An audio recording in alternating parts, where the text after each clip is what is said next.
คนละอันแถวบ่พ อื อ ม คิดว่าสิเอา2คนต่อ นี่น้องดอดนอนอันนี้ คิดว่าสิเอาสองคนตัวหน่วยแม่นแหละ บ่ได้ดูติ อันใด บ่ได้ดูเตียงบ่ บ่ อืม ลูกมันเบิ่งเพิ่นอยู่เรื่อยเด้ ก็แต่ปู่คักอะดีต้องพากันเฮ็ดพากันเบินแล้วบาด โดย ปลูกฟังไว้แล้วไปขายไว้ยังพอได้แก้ ผักบงนี่ก็สิไปได้อยู่ผักบงนี่ เจ้าบ่คิดจุดนั้นอ่ะ ได้บ่ได้เฮาก็ต้องเฮ็ดต้องเสี่ยง เราอยากได้แน่นะ แล้วก็เข้าคือพากันไปไกลแท้แข่งแลดอีกโพนไม่รู้ว่าชื่อน้ำมาผ่านะเมื่อไหวเฮือนพุ่นแล้วซะเด้อไปเข้าโรงเรียนไม่รู้ว่าถ่ายอยู่เพื่อนเด้อเด้อ หมากอันนั้นบ่โอ้ยเบิ่งหะ ซีเรียลนวลเสร็จแล้ว ไม่งั้นมันเกิดธรรมชาติบ่อืม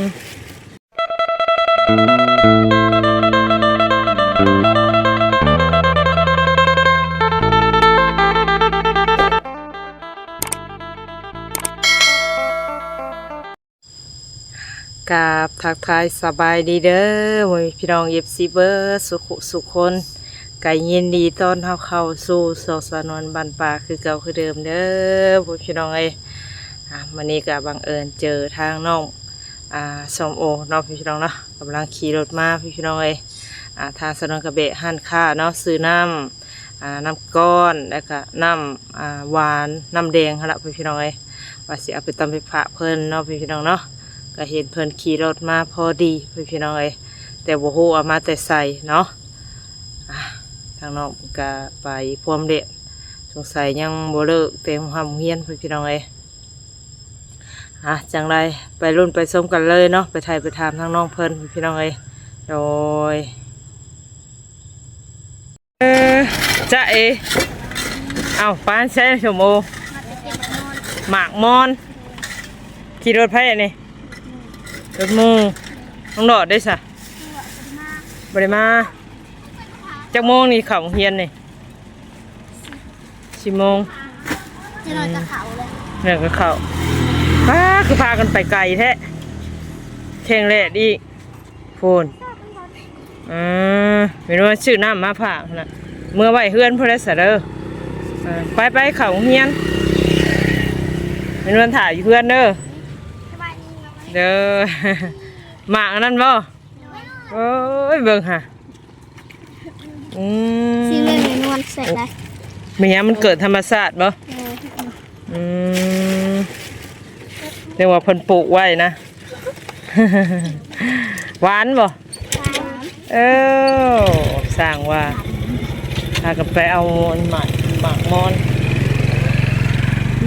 แข่งแหละซ้ำไปล่ะไปโรงเรียนเด้อมื้อนี้เด้อ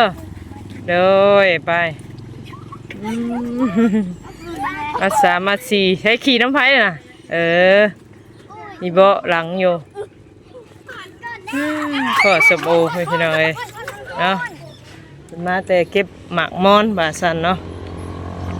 พวกละทาสนองกาสีขาวไปหาทางเมียเพิ่นพวกละสิไปเบิ่งเนาะว่าเพิ่นปลูกผักปลูกหยังบ่พี่น้องอะไรก็ไปดูน้ำกันเนาะพี่น้องอีกอย่างนี่คือเปิดหน้าต่างเบิดทุกมุมทุกบานสบายดีอะไรมาอีบ่เนี่ยโอ้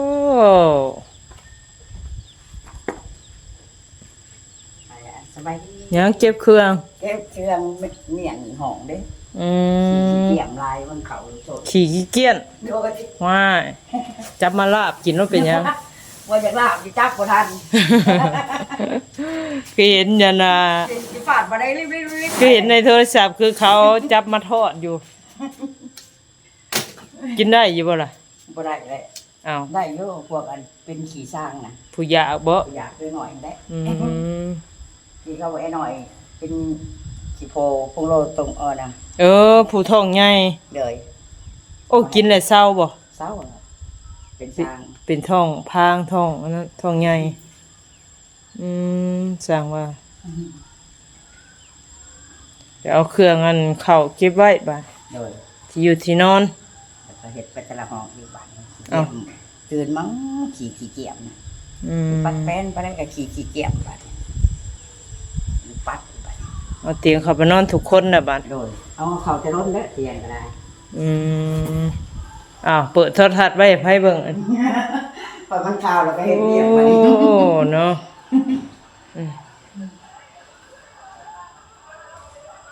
เพิ่นข่าวแล้วก็เฮ็ด คักเนาะบาดนี้เนาะ โดย อืมโอ้เพลงสลบเลยนี่อืม หมดก็หมด อืมนี่ห้องนอนสโบนี่ โดย นอนได้ติ นอนแล้วจะล้นแล้ว โอ้ จะเปิดออก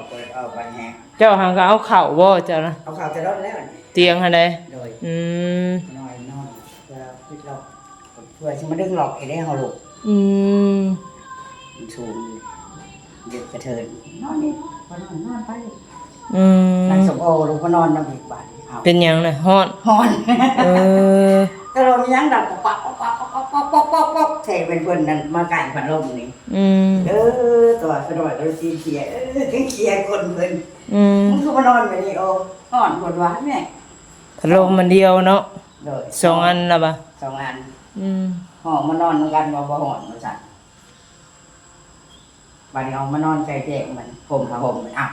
ว่ามันฮอนคือห่มบ่ห่มมันหนาว ถ้าคนละห้องก็คนละอัน คนละอันเฮาบ่พ อื อ ม คิดว่า นี่ สิเอา น้อง สองคนต่อ นี่น้องโดดนอนอันนี้ คิดว่าสิเอาสองคนตัวหน่วยแม่นแหละ บ่ได้รู้ติ อันใด บ่ได้รู้เตียงบ่ บ่ อืม ลูกมันเบิ่งเพิ่นอยู่เรื่อยเด้ ก็จะปลูกคักอะดีอันนี้มันเป็นหยังมันโยดบ่อันนี้ประตูนี่ มันโดดได้ โอ้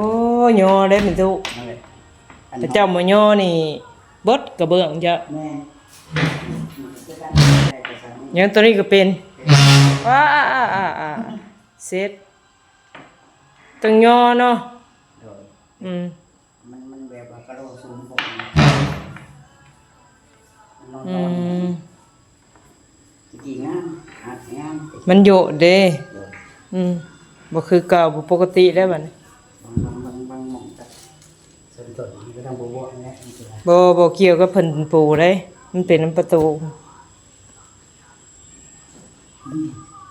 ตัวละเล็กกระดานเพื่อสิย่อ อืม ลงให้ก่อนย่ออัดทั้งนั้นตอนไปเขา โอ้สีสันงามเนาะโทรทัศน์เนาะ ทำ สีงามหลาย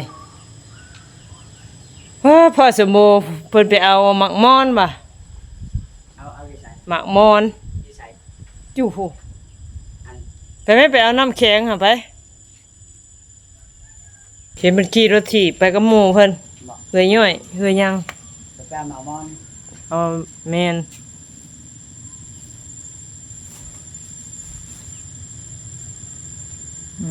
ใส่กระติกไว้น้ำแข็งละลายไว้ซ้ำ เป็นปกติใส่โป๊กเรียกว่าโป๊กหมูกระติกอัดใส่โป๊กมันจะดูนี่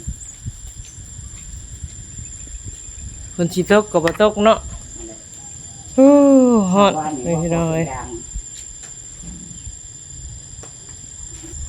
ต้นอันหมักมี่นี่ต้นขนุนนี่มีจักต้นไหมตุ อันนั้นก็ หมักมี่ต้นหมักมี่ มีหลายต้นอยู่ได้กะเองแน่ดิ ประมาณจักต้น ดูคนกับโชว์ อืม ทางนี้นี่จะสำคัญนะครับ โอ้ได้ฮอด7-8ต้นผมจะเนาะ กับตัวนี้สำคัญนะ อืม แต่ว่ากินในมันกินหมาก ต้นมะม่วงก็หลายแล้วแม่นบ่ โดยหลายแล้วต้น อืม ต้นมะม่วงกะเองแน่มะ อื ม่วง ม องร่องแล้วก็มะม่วงต้น อ่า แล้วก็มะม่วงอะไรอย่างเกลียนแดง อืม กินกะเอา อืมถือว่ามีหลายแล้ว โดยมันจะเป็นชื่อ ต้นมะกรูดกะต้นมังใหญ่พุ โดย บ่ยังบ่เอาลงคุม อยู่เจ้คนนี้ เจพุ่นก็นั่ง โดยเอาขี้งัวไปโปกวัดนะฮะแกงขึ้นหยอดนะ อืม ก็หมดแดงไฟเห็นบ่เอาอันนั้นใส่เลยก็สุดไม่ได้กลมมองกลมก็ได้สกิลก็ตึงโปกบริหม ก็ได้ห่มในเงา โดย อืม ว่าแรกสิกินยังแรกเด็กๆมาว่าเสียเจาะไข่นะฮะแล้ว บ่มีแนวกิน บุญยังกิน ต้มไก่ก็ไม่ต้มเลย ตรงไก่หมด โอ้ หมดเลย เบิดเลย โดย กะลีเลยยังได้ต้ม แล้วก็นี่แหละซื้อไปนำ อืม หมดแต่เด็ก อืม อันคนอื่นหัวจังไข่ปวดจะนั่งเราจะขี่เราสะลองแล้วก็น้องช่วยแล้วก็จังบอกว่าปืนยังไปไปนั่ง ไปใส่ส่วนไปขาย เอาหมดนะแม่โทรทัศน์นะอย่าเสียเงินหลายหั่นแหล้วมีคนเบิ่งนะหมดเด้อสิพากันออกตลาด โดย เอียงเข้าเบิดเลยบ่จะเว้านะ หมดเลย โอ้ จึงหน่อยผักผมเย็นดิ ถูก ตะกี้ก็บ่ได้เปลืองวันนี้เขากินน้ำเช้ากิน เพิ่นให้คือว่าเท่าไหร่50 โลแต่ไผอีกมาให้นะ ก็แม่นวลได้เอามาช่วงหนึงเลย คือว่าสูสีกับเรา ซูชิก็กินข้าว ก็สาบุญบ้านนาบ่ แม่น อืม แม่นวลเอามาก็กินข้าวแม่นวลได้ต่อเซยเลยบัด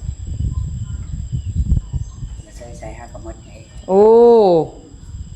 กินเบิดปานนี้หายังบะนี่ จังว่าแหละตัวจะเจ็บปวดจังไข้แล้วเนาะยังอยู่ในท้องเนาะรถมันช่วยได้บัดนี้ อืม เพิ่นว่าให้ขี่รอก็เจ้าขี่รอบ่ทันแล้วเพิ่นสิย่างหิวนักหิวหน้าออกไปอีก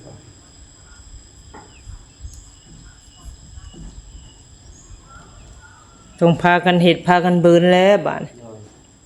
ปลูกฝังไว้แล้วไปขายไว้ยังพอได้แก้ พักบงนี่ก็สิไปได้อยู่พักบงนี่ เจ้าบ่คิดจุดนั้นน่ะ ได้บ่ได้เฮาก็ต้องเฮ็ดต้องเสี่ยง เราอยากได้นะพักปังใน แบบได้พักปัง พักปังแบบใบใหญ่ๆเด็กลื่นๆเวลาเขาลวกยังมันลื่น มันเป็นแบบไร ๆเป็นปกใบเกี่ยงๆดำๆเขียวๆนี่ อืม ปัง ปัง ตัวนั้นก็ยาวนานไปว่าเขาเด็ดหยอดมันเลยเอาเงามันเพิ่มขึ้น มันแบบคือประกาศชอบเลย บ่ฮู้น้ำเจ้าพักอีหยังบ่ยันเอิ้นบ่คือกันนะจ๊ะ แต่ที่วานพักบงพักบงมันสิไปไวในจะน้อยสิปงไวใน อืม นะสิเห็ดหลายอย่างดู ยังบ่ได้ลงมือเฮ็ด ยังครับ ได้แต่จ่า จ่าลงปลูกไฟตูแล้วเดี๋ยว โอ้ นี้ลงแล้วก็ไฟตูนะเดี๋ยวนั้นนึง ได้แต่จ่าแล้วก็ต้องเฮ็ดโลดลงมือเฮ็ดโลดมันจึงได้ไว้จวดจ้าดเพื่อมันเกิดมันหยัง แนวมันเลย อ้าวมีหยังแน่อันเครื่องปลูกเจ้า ปลูกมีแต่เบียร์นั่นมะเขือกับยังหัวกระโหลกกระเล็ดมันจะเป็นบ่หัวกระโหลกกระเล็ดยันมันเป็นแมงหมดเจาะ ถ้าเจ้าเฮ็ดได้นี่ผักบัวผักหอมป้อมกับมีราคาคือกันเขาขายกินตลอด ซื้อกินตลอด น้อยเอาไปในนี้ไปใส่ อืม แบบนี้ ผักบัวน้อย โดยกระโดดสิปลูกตรงนี้ เมียงคือเด็ดออกข้างในอัน เด็ดหัวมัน โอ้แต่เฮาปลูกด้วยได้ บอก อืม หัวมันนี่ ต้องตัดต้องเล็ดข้างในอันนี้เนาะ ได้นานไปเนาะ โยมก็ได้บ่ อันนี้เขาบัวแวงตัวนี้ บ่แบ่งบ่ใหญ่ บัวใหญ่ อืม บัวลายสองตัวนี้มันเน่านะตัวนี้ฮะคำว่าปอกเอาตัวนี้เติมใจแต่ว่าคัดสมมติว่าคือเขาเกียนมันได้มันก็ต้องยาวนะ มันหมดแรงไฟอยู่แล้วกระโดด มันดึงดินหั่นบ่ นี่ อื ก็ ม หมดคันนะ ต้องหวดปุ๋ยน้ำหวดยาน้ำอะไรขาไปน้ เสายาวนะ ำยาขาหมดหั่นแหละยาขาหมดขาแมงหั่นน่ะ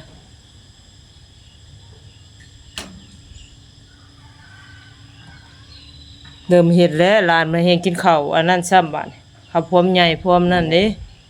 กินดีเลยเขาฝากคงเฮียนได้ช่วงหนึ่งเลย อืม ห้ากะนี่ได้ห้ากะไปบริเวณนี้ไปโรงเรียนพักเนี่ยบาทนี้บ่มีเงินยังหมอหลอดแบบนี้ ได้บ่เดือนหนึงเพิ่นให้มานี่ข้าว พักสิได้หรือว่า บ่ ได้แล้วโดนเติบ อืม ของไก่ก็บ่ได้เอาเกลือไก่ยังเลย หัวอาหารต่างหาก เกลือและไก่กานะหูนะโมเมนแนวไปเกลือ ก็จะว่าเพื่อนเข้าไปนี่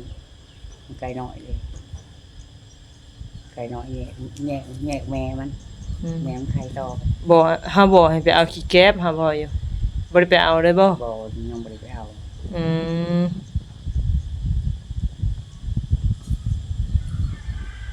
แกะก็มองภายนั่นก็ที่แกะเรียกปลูกข้าวโพดตะกี้แกะเตา อืม บ่แพ้ดินอันนี้ต้องดินทรายหลาย